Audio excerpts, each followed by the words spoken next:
Hello. Today we are going to talk about Don Quixote and his world. I hope you have downloaded this PowerPoint, or at least have access to it as we go through it.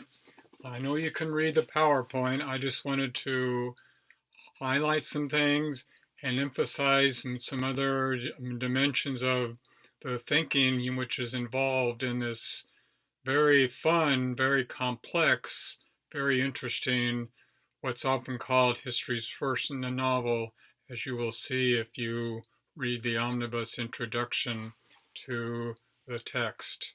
So let's turn the page and begin on page 2.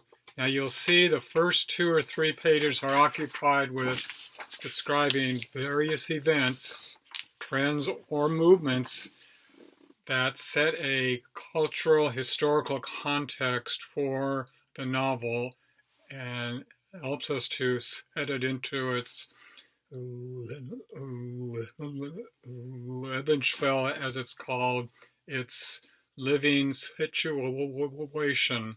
Now, the first, as you can see, is the Reformation, which we've already discussed. But what I want you to take away from that is that it birthed modern individualism. We consider ourselves individuals before God, before the world, before each other, in large part because of the work of the Reformation. Now, the second element, as you can see, is the scientific revolution, which we have not discussed a lot. There is a PowerPoint on Schoology, which I encourage you to look through. In fact, I've asked you to read a few slides from that. But just in essence, what this revolution was about, it retained its Christian roots. This was a work with Christian underpinnings. No one involved in its revolution stopped believing in God. No one involved in this revolution rejected the idea of God. What they sought to do was to understand the world through its workings. In other words, they sought to understand the specific ways that explain how the world worked. For instance, gravity, discovered by Isaac Newton, or that there were moons around not just planet Earth, but other planets as well. And moreover, that the sun was at the center of the solar system, that germs actually do cause infections, and that the heart beats in a very systematic way. So all through this time, people were discovering how the world worked, and they were learning how to explain the world without invoking the idea of God as necessarily a catch-all explanation. They understood that there was a God, but they wanted to say that the reason the universe holds together is because of gravity instituted by God. However, as time went on, as we'll see, the movement of science, primarily in the 19th century, shifted definitively away from the idea of the ultimacy of God. But that's another story. Now, let me say one more thing about this scientific revolution, which is on the next. Oh, is it the next page? Did I skip a page? Yes, it's on this page. That it also developed what you know today from your science classes as the scientific method, pioneered by Francis Bacon in the 16th century. Okay, now the fourth movement was called the Spanish Renaissance, which is really what the name implies. It was a resurgence, a revival of artistic endeavor, literary achievement and musical skill that occurred in Spain through roughly the 15th and 16th centuries. And it was in this climate that Cervantes wrote his masterpiece, Don Quixote. And fifth, as you could read, this was also a time, is what's called the Age of Absolute Monarchy, in which all across Europe's kings and queens, supremely authoritative, ruled every country in Europe, except for Great Britain, where democracy was beginning to emerge in full force.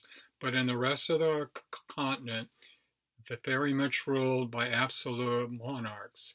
And there's a PowerPoint that I've included you can read to learn more about that. And finally, the continuing religious conflict in Europe sparked by, as we know, the Reformation. The Reformation, if you remember, began in 1517. By 1545, the Catholic Church had responded with a counter-reformation, and things began to get more complicated and oftentimes bloody from there.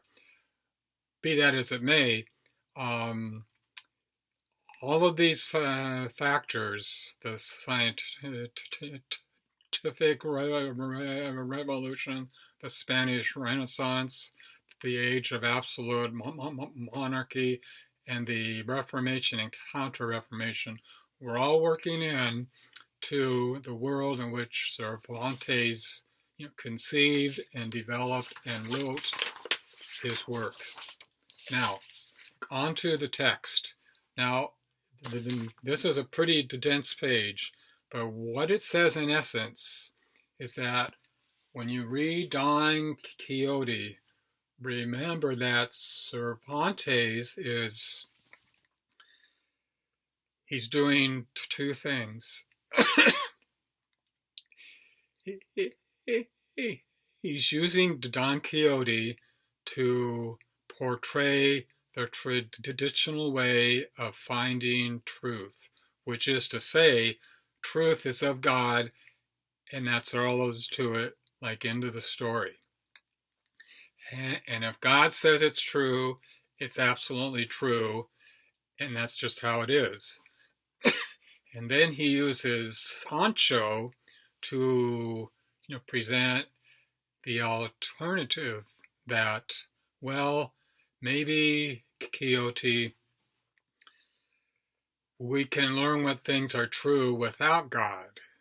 There is a new way of looking at the world. Maybe it's a better way of looking at the world. And throughout the text, Cervantes aims to shift back and forth between these two worldviews. He wants to demonstrate the strengths of each one, the weaknesses of each one, and the very delicate balance between them. And you'll see this at the beginning, and you'll see this at the end of the text. Okay. And as you may have been told, this is very satirical language. It's supposed to be funny, and it is a really funny book in many ways. So,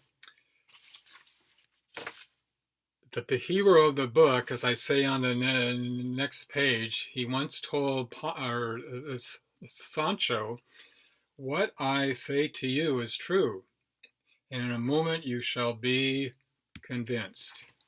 In other words, you must believe that God or the supernatural is true, and you will soon be convinced of it if you believe. Sancho, on the other hand, is not quite persuaded. And as we guys observe later, this is just the opposite of the view that we hold today about, or not we, but most of society holds about God and the truth.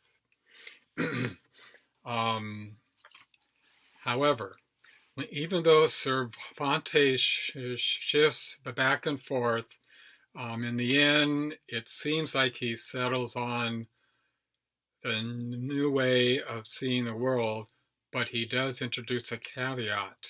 He says that we still need to retain universals, absolute values, things like love and justice and so forth. So he recognizes that we can't do without moral absolutes. He's just not sure how to prove it. And he's not certain what will become of humanity, because as he says at the end of the text, speaking through the narrator, if we are to think about Quixote's life now, we now conclude that very interesting stories, kind of screwy stories, but in the end, they're just going to fade away into oblivion. Okay, let's turn the page again. And then as you'll see on this page, I have a list of terms that may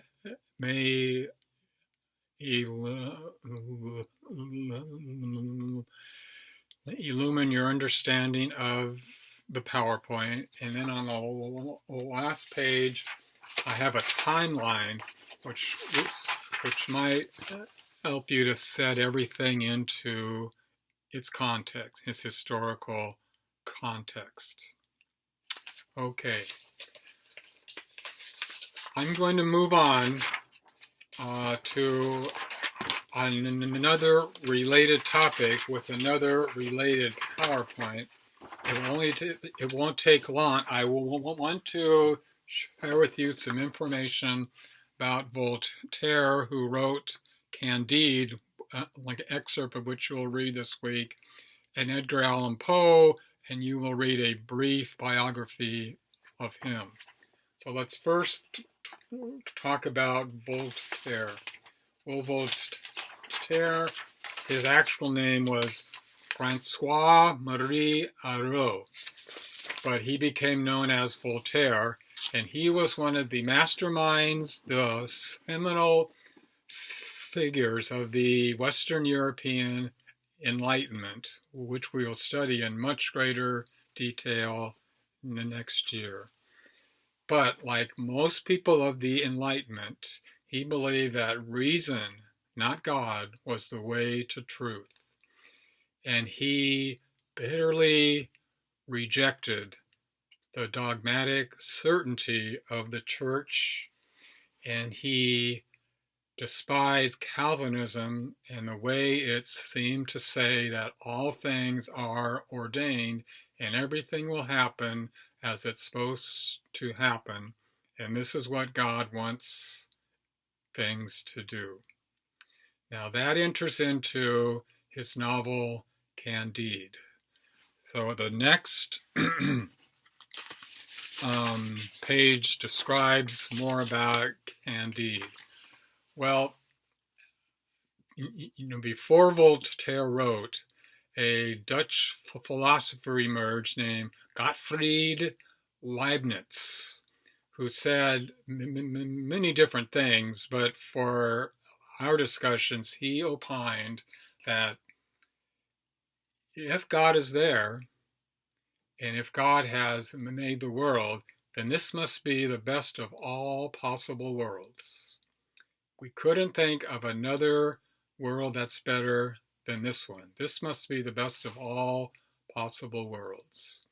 Now, for Voltaire, particularly in the aftermath of the Lisbon earthquake in 1755, one of the most powerful earthquakes in history, which leveled Lisbon and killed thousands, tens of thousands of people, all in the space of a few minutes. This is not the best of all possible worlds. What's going on here?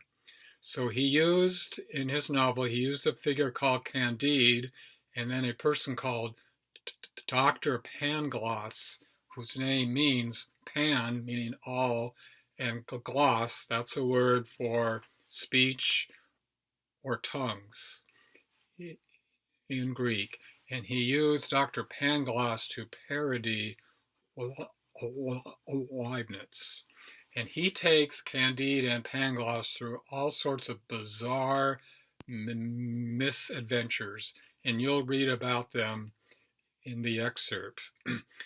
And then he does this to say, well, rather he has Candide asking Dr. Pangloss, after all these things have happened to you, how can you possibly say that this is the best of all possible worlds?